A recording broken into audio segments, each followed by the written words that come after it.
Bonjour et bienvenue sur Histoire au poil, le podcast au cœur du vivant. Je suis Alizéa, animatrice nature, et dimanche, c'est la journée mondiale pour les adoptions en refuge. À cette occasion, j'ai été interviewer 3 associations de protection animale pour qu'elles nous racontent un petit peu comment elles fonctionnent. Jeudi, c'était l'interview de Oops Co, et aujourd'hui, on se retrouve avec Oriane, qui est la présidente de l'association Les Ailes d'Ava.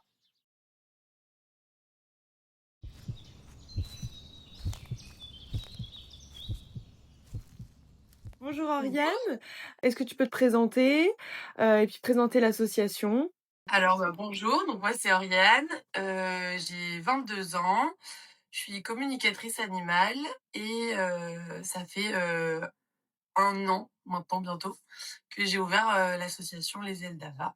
Comme je disais, c'était un projet qui me tenait à cœur depuis longtemps et voilà, ça se met enfin en place. C'est super, donc c'est un projet qui est réalisé depuis 1 an seulement, donc c'est un bébé association. Est-ce que tu peux un petit peu parler de cette asso? Où est-ce qu'elle se trouve? Quelle est ses missions? Les espèces que vous pouvez accueillir? Alors, on est basé en Charente-Maritime, donc on n'a pas de, refuge, de structure, on fonctionne par famille d'accueil. Donc actuellement, on est 3 familles d'accueil, donc c'est pas beaucoup. On aimerait bien en avoir plus Ah, pour, sauver encore plus de loulous. On est entre Saintes et Royan à peu près, pour, on d'accord. va dire j'élargis le secteur. On s'occupe de tous les animaux, mais en ce moment surtout des chats. Là actuellement, on a, une douzaine de chats à l'association, si je dis pas de bêtises, OK. peut-être un peu plus, et on va récupérer un petit chien bientôt. Donc là, les Voilà. animaux sont tous placés en famille. En fait, vous n'avez pas de refuge, où on peut Ouais, visiter c'est les ça. animaux. Les familles, elles sont aussi dans ce coin-là? Elles sont en Charente-Maritime aussi, je suppose? Alors oui, du coup, on a 2 familles qui sont à Saintes, plus moi et en fait, c'est simple, nos 3 familles d'accueil, c'est les 3 membres du bureau. D'accord. Bah, au moins c'est Donc simple, ça reste, pour le moment, c'est vraiment bébé association et on justement, en ce moment, on est en train d'essayer de recruter du monde, mais on veut pas recruter n'importe qui, on veut que ce soit des gens qui aient nos valeurs et qui fonctionnent comme nous pour que ça reste, une association, je dirais pas usine et vraiment, presque familiale où en fait on a tous un lien, quoi. d'accord, je vois. Et du coup, vu que ça fonctionne en famille d'accueil, comment ça se passe? Parce qu'en plus, toi, tu as cette double casquette où, tu es, dans le bureau, mais tu es aussi famille d'accueil. Comment ça se passe un quotidien, dans cette association? Alors, ça dépend vraiment des loulous qu'on a. Déjà quand ils arrivent, ils font ce qu'on appelle une quarantaine. C'est le truc obligatoire pour être sûr qu'ils aient pas de maladies ou de choses à transmettre aux autres, en fait. Mmh. Donc généralement, ils sont dans une pièce, tout seuls à part, où on va attendre de faire, le nécessaire au niveau veto, de vérifier que tout va bien. Et ensuite, ceux qui sont sociables, des fois, on peut les mettre en maison avec, nos autres animaux. Comme par exemple, là, j'ai un petit chaton qui est avec moi, lui, il est super sociable, donc il est en maison. Et il y en a d'autres, quand ils sont pas sociables et qu'on a espoir de les sociabiliser pour leur trouver une famille, ils vont être ce qu'on appelle, dans des cages de convalescence. Donc c'est des grandes cages de 2 mètres sur, je saurais pas dire, la taille en hauteur, mais Mmh. des grandes cages où on peut leur mettre leur litière, un arbre à chat, le dodo, la nourriture et ça nous permet de les sociabiliser petit à petit en attendant une adoption. Et justement, du coup, ces chats-là, ils viennent d'où? Est-ce que c'est des abandons? Est-ce que c'est des saisies? Comment ça se passe? Alors ça dépend de chacun, on a des fois des mairies qui nous appellent. Mmh. Par exemple, on avait travaillé avec, alors moi quand j'ai commencé l'association, j'étais toute seule jusqu'à cet été. D'accord.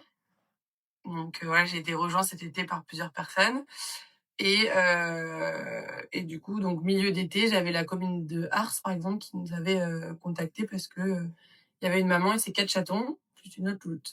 Donc là, par exemple, on a travaillé avec eux, c'est eux qui les ont attrapés et on a pris le relais. Des fois, ça va être, des chats où des particuliers nous appellent en nous disant: «Bah, voilà, il y a une maman qui a fait ses petits dans le jardin» ou, «Ce chat-là, il est vraiment en mauvais état, ça fait, des jours et des jours». Dans ce cas-là, on vérifie au lecteur de puce et puis s'il y a pas de puce, après on s'en occupe. On poste sur les réseaux, surtout quand il est sociable, pour vérifier que ce soit la personne. Mmh. Puis, bah, si on n'a pas de nouvelles, on commence la procédure, quoi. D'accord et du coup, c'est quoi la procédure justement? Alors, bah, la procédure, ça va être surtout déjà l'identification. Les premiers soins s'il y a un problème sur l'animal. Là, par exemple, on a récupéré un loulou qui était bourré de tiques, il a une patte qui boite et cetera. Donc là, les premiers soins, ça va être, bah, lui administrer l'antipuce, le vermifuge, l'emmener chez le vétérinaire pour regarder ce qui cloche au niveau de la patte Mmh. et après ça va être, l'identification qui du coup est obligatoire et la castration ou la stérilisation pour les femelles. D'accord et donc ça, c'est aux frais de l'association? C'est ça. Ouais, c'est Et bien ça. on se rembourse, on va dire, sur les frais d'identification et de castration, stérilisation avec l'adoption, Bah oui. justement. Mmh. On y reviendra sur l'adoption juste après. Est-ce que tant qu'on est dans les abandons, on peut discuter un petit peu de, est-ce qu'il y a des périodes plus difficiles? Est-ce que voilà, vous avez des périodes où il y a beaucoup d'abandons? Bon après ça fait qu'1 an que tu as ouvert donc, est-ce que tu as pu observer ça déjà depuis 1 an? Alors c'est vrai que des abandons de chats, depuis que j'ai commencé, j'en ai géré un seul. D'accord. Bah, sinon c'est Genre que des vraiment chats, où, j'ai vu l'abandon, on m'a amené le chat et voilà. d'accord. Très difficile à gérer d'ailleurs. Je pense qu'on n'est jamais prêt pour ça. Heu, Après par contre, la période compliquée, je dirais que c'est quand même l'été parce qu'en fait, c'est là où il y a le maximum de chats dehors, mais que du coup, nous, on fait pas adopter, en fait. Mmh. Les gens ne veulent pas adopter en été, bah, Ouais. parce qu'ils sont en vacances et cetera. Donc bah, en fait, c'est ça qui est compliqué aussi, c'est quand on récupère un chaton début de l'été et qu'on ne trouve pas d'adoptant, bah, fin de l'été, il a grandi, il intéresse plus personne et Mmh. après il reste.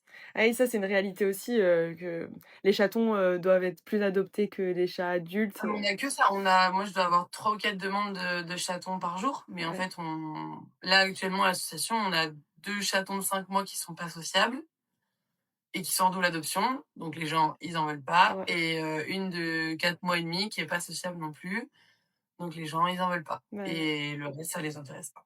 Bah vraiment, et puis les jeunes ils se disent, «Oui mais si je prends un chaton, je vais pouvoir le voir grandir, je vais avoir un maximum de temps avec lui».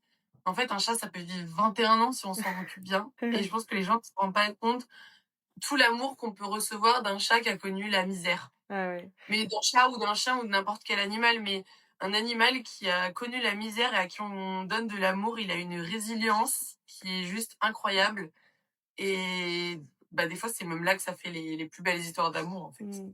Bah, c'est ça tombe bien justement, j'allais te demander, bah, quel serait l'avantage d'adopter en asso et ça peut être ça aussi, enfin le côté, bah, résilient et d'amour, un peu inconditionnel que les animaux peuvent donner quand ils sont issus de refuges, d'associations donc C'est ça. Nous, on fait le maximum pour les récupérer, bah, dans le meilleur état possible, même si mmh, des fois, c'est pas toujours facile.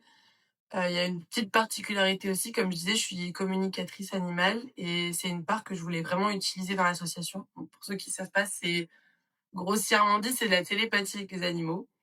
Je fais de la thérapie mmh. avec les animaux et ça nous aide énormément pour tous les animaux qui sont traumatisés, en fait.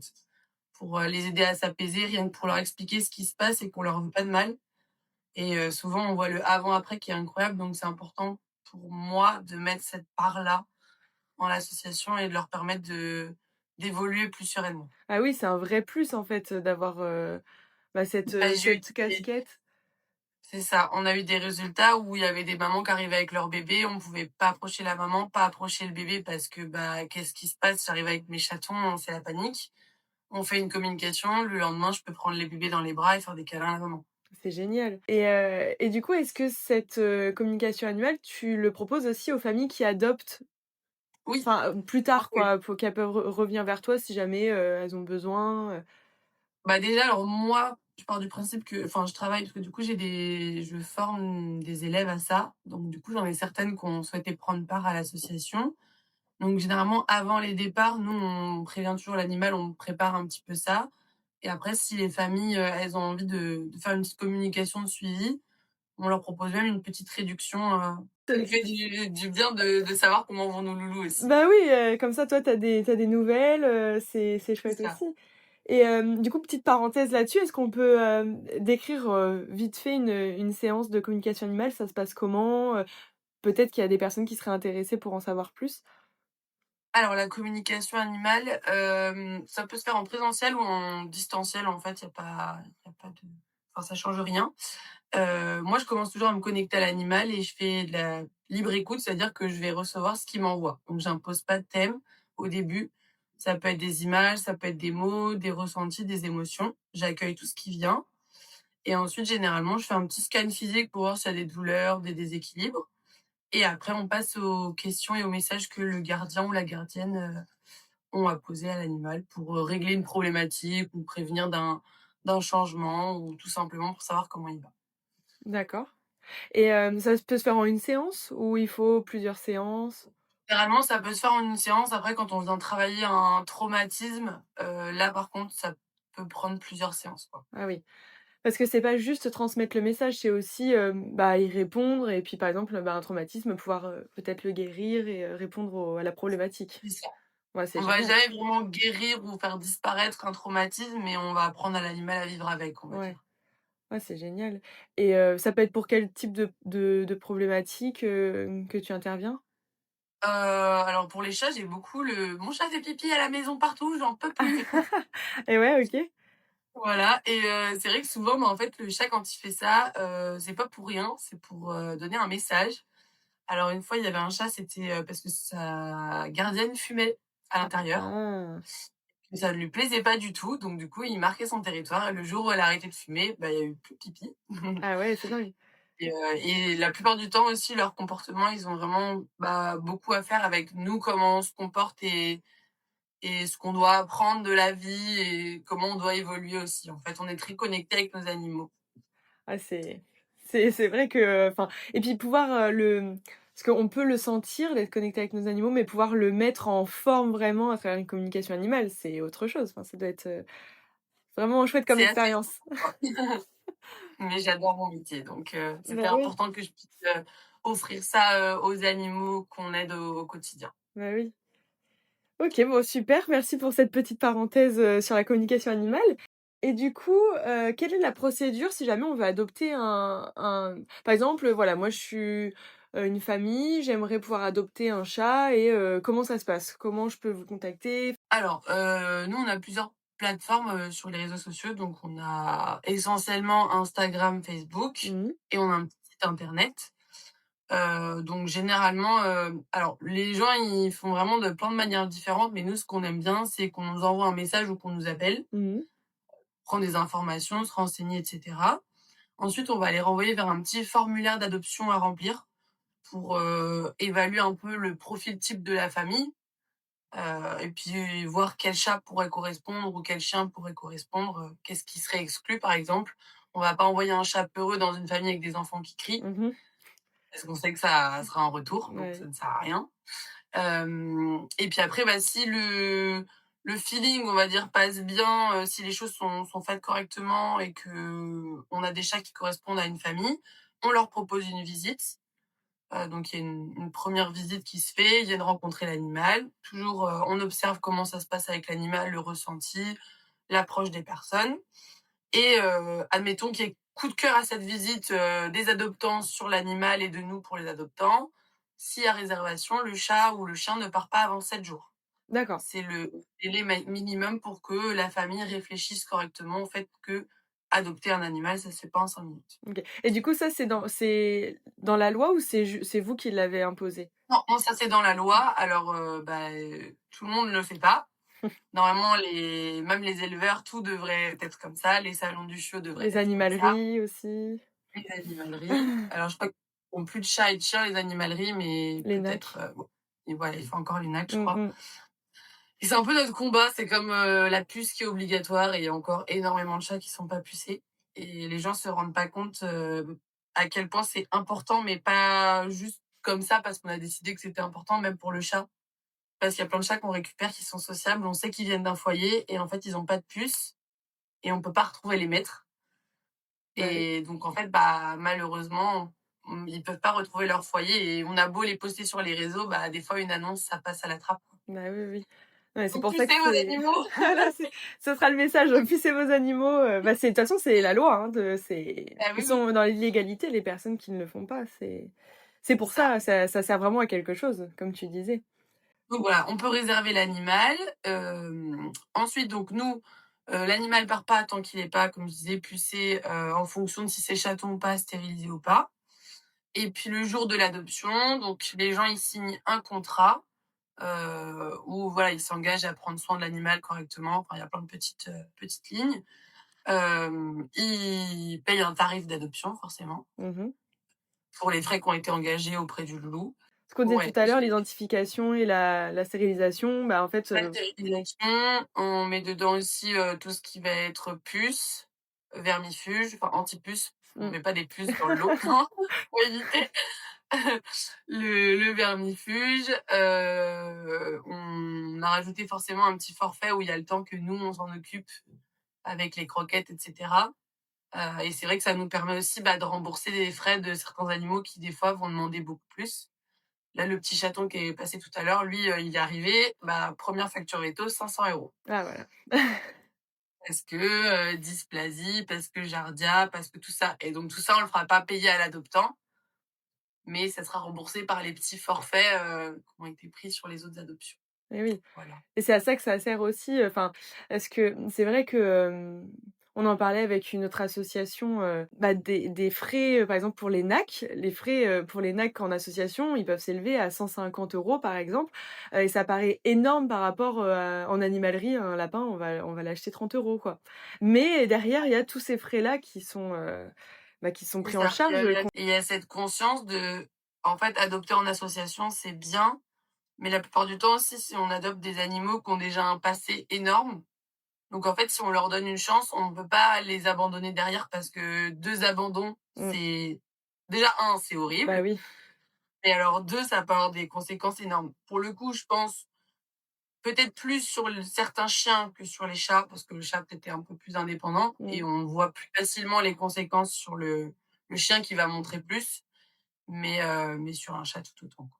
Sur un âne, je dis chien et chat parce que pour le moment, c'est ce qu'on a Bah, géré. On oui. n'a pas encore de NAC, peut-être bientôt, mais bon, pour le moment, les familles d'accueil sont pleines, donc Ouais, ouais.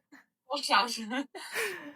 Et du coup, pour finir sur une petite note, positive, est-ce que, il y a une histoire là depuis, 1 an que l'association est créée, une histoire qui t'a marquée, une histoire positive, Oui, je dirais que c'est avec les adoptions et quand les animaux choisissent, leur famille. J'avais une petite, louloute qui s'appelait Vanille, qui était, une petite de ouais 6 mois, qui se baladait dehors, qu'une copine voyait souvent. Elle me dit: «Écoute, elle est toujours dehors, moi ça m'embête et tout», donc je lui dis: «Bah, écoute, le jour où tu peux l'attraper, tu la récupères et on s'en charge». Et c'était une dame, qui s'en occupait depuis qu'elle était bébé, mais qui la nourrissait juste, dehors quoi, pour pas qu'elle meure de faim avec sa maman. Et la dame me dit: «Ah, vous pensez qu'elle va être adoptée? Elle a déjà 6 mois, les gens ils s'en fichent». Je dis: «Écoutez, on va essayer et puis enfin, moi j'ai toujours espoir que ouais. leur famille attende quelque part». Donc on prend en charge la louloute, assez peureuse, elle a un côté où si on arrive très doucement, bon, on peut la caresser, mais quand même assez peureuse. Je peux pas arriver d'un coup sur elle et la prendre, comme ça, quoi. Donc je la poste sur les réseaux, ça c'était avant que les autres membres de l'association me rejoignent. Et il y a une famille, qui me dit qu'elle est intéressée pour venir juste voir les chats de l'association. Donc je la reçois, on fait la visite et ils étaient venus pour un chaton de 2-3 mois, quoi. Mmh. Enfin 3 mois parce que 2 mois on laisse pas partir, c'est un peu trop tôt. Et en fait, la petite Vanille, elle s'est jetée sous leurs pieds. Elle leur a fait des câlins, des bisous. Enfin, j'avais jamais vu la petite comme ça. Moi, je me décomposais sur place, je comprenais pas ce qui se passait. Et elle faisait des câlins à la dame et à sa fille et je comprenais pas, mais j'étais trop contente. Et donc en fait, bah, la chatte les a choisis. Les gens sont venus la visiter une deuxième fois avec le reste de la famille et ils avaient un petit garçon très, très énergique. Ah bah, le garçon, il avait le droit de courir après la louloute et de la prendre dans les bras sans qu'elle dise rien. Ah ouais. Alors que moi, si je l'approchais, ça n'allait pas, quoi. Ah ouais, c'est dingue quand même. Mmh. Voilà. Et puis, bah, aujourd'hui, j'ai toujours, des nouvelles, tous les mois presque. Et il y avait un autre chat dans le foyer, enfin, c'est son meilleur copain, ils se font des bisous, enfin, la belle vie. Elle est même copine avec un oiseau, Ah ouais. ouais, ouais. Donc enfin, je crois que c'est l'histoire qui m'a le plus touchée et le plus marquée et si toutes mes adoptions pouvaient se passer comme ça, c'est vrai que Ah ça ouais, serait, c'est incroyable. ouais, c'est génial. C'est vrai que quand c'est l'animal qui choisit, on se dit: «Bon, Ouais, on a tout gagné, quoi». on a tout Enfin, gagné, voilà. c'est beau. pour une petite louloute où on n'était pas sûr qu'elle ait des chances d'être adoptée, je trouve que ça a très bien fini. Bah oui, bah c'est ça qui est beau aussi, hein, c'est que des fois, on se dit: «Oh cet animal va partir vite» et pas forcément et d'autres, dans le sens inverse, bah C'est ça. ça marche bien pour eux donc c'est chouette. Et c'est pour des adoptions comme ça qu'on fait ce qu'on fait. Bah oui, C'est bien pas sûr. c'est pas facile tous les jours, hein. Là, j'en parle avec le sourire et tout, mais il y a des fois où, fou, Est-ce que tu veux on parler rentre peut-être des dans difficultés que vous avez, bah, les difficultés, c'est déjà, qu'on n'a pas l'argent pour tout le monde et qu'on a des appels dans tous les sens Mmh. Oui et c que quand on fait ce qu'on fait, qu'on aime les animaux, on a envie de dire oui à tout le monde. mmh, Mais si on dit oui à tout le monde, bah, en fait, on pénalise tous les autres animaux qu'on a et moi, ça au début, j'ai eu beaucoup, beaucoup, beaucoup de mal à le gérer et du coup, il y a une période où je me suis retrouvée un peu submergée, surtout quand j'étais toute seule. C'est pour ça que j'ai fini par demander de l'aide et qu'on a cadré plus les choses.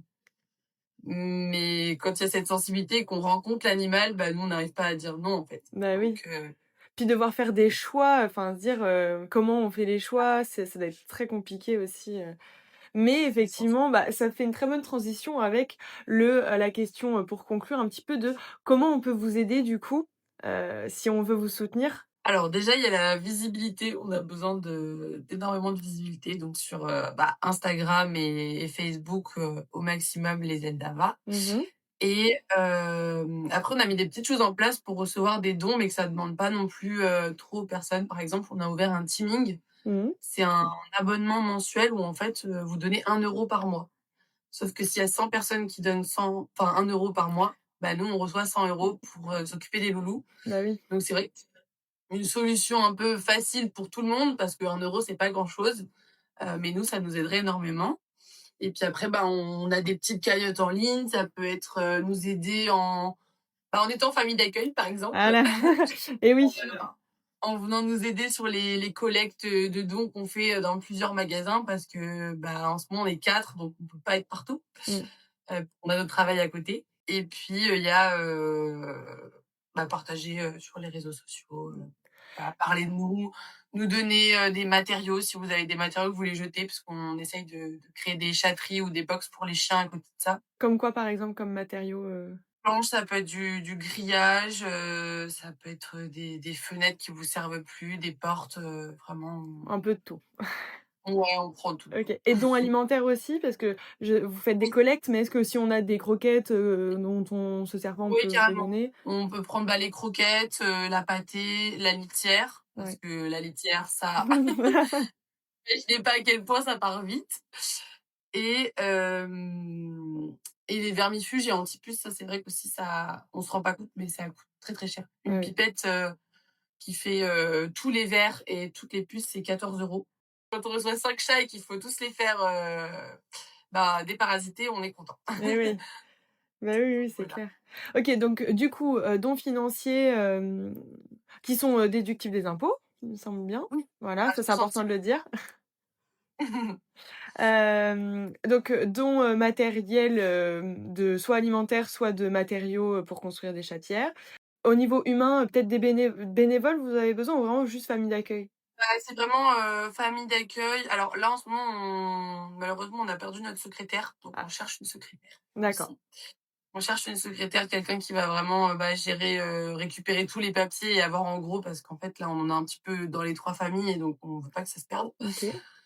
Voilà et puis, bah, après toujours plus de mains pour les collectes, quoi. Bah, oui, oui, oui, pour les collectes, OK et du coup, juste, comme ça, si jamais quelqu'un qui nous écoute, est intéressé pour être famille d'accueil, ça consiste en quoi, globalement, être famille d'accueil? Alors la famille d'accueil, c'est accueillir un animal qui est dans le besoin.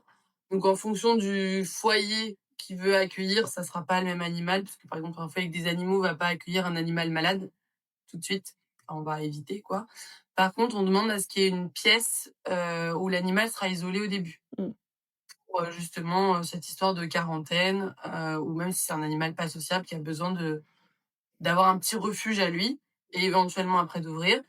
La famille d'accueil, elle doit donner des nouvelles, elle doit emmener l'animal chez le vétérinaire. Bien sûr, c'est nous qui prenons en charge les frais. Mmh.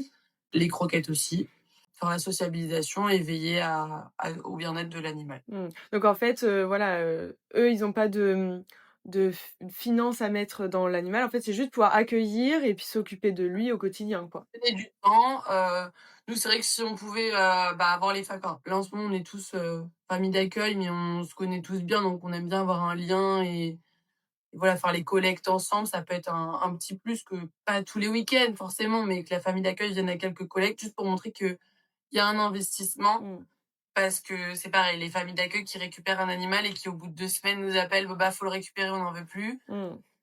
et on le met où, nous? Ah oui. Bah, oui, oui, il Voilà, faut pouvoir compter sur, la famille d'accueil, voilà. sur du plus ou moins long terme, quoi. C'est ça, on sait pas si le chat, il va rester, 1 mois, 2 mois ou Bah, 6 oui. mois, quoi. Mmh. Donc faut être prêt à pouvoir garder l'animal, sur plusieurs mois si possible, enfin voilà. C'est ça, OK c'est et ça. du coup en Charente-Maritime?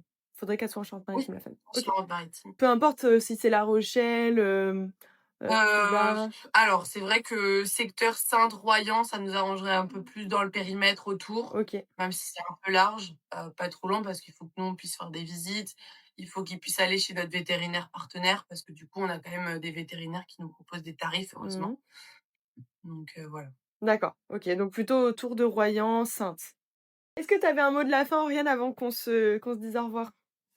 Et bah, déjà merci à toi de nous avoir proposé de faire ce petit podcast. C'est C'est normal la première ça fois que j'en parle et c'est très sympa et puis, on espère que l'aventure va continuer longtemps. C'est pas facile tous les jours, mais on s'accroche pour nos petits loulous et puis voilà, si vous voulez, venir les voir, ou nous aider, on est là. bah, super, on prend note. Merci beaucoup, Oriane, pour ton temps. Ça marche, avec plaisir. Bonne journée, au revoir. Au revoir.